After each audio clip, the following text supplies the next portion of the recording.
The president-elect is not the only one hustling toward Inauguration Day. The current commander-in-chief appears to be trying to leave as much of a regulatory footprint as possible. Chief Washington correspondent James Rosen shows us how.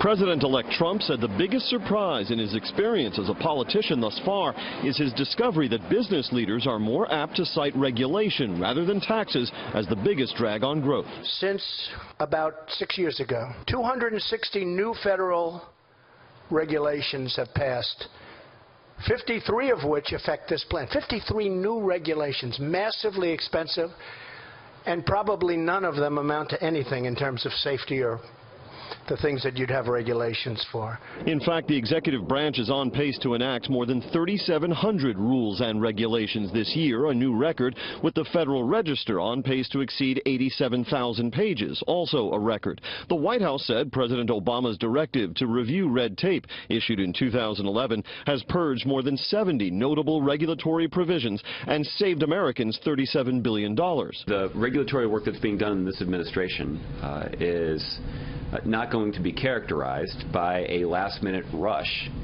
on the way out the door. I think what it will be characterized by is a continuous and persistent effort to complete the work that's already been started. Items currently in the pipeline range from community college debt forgiveness to the number of engineers required on freight trains. Mr. Trump has vowed to carry a war of attrition to the regulatory beast. I will formulate a rule which says that for every one new regulation, 2 old regulations must be eliminated. So important. But the White House voiced skepticism.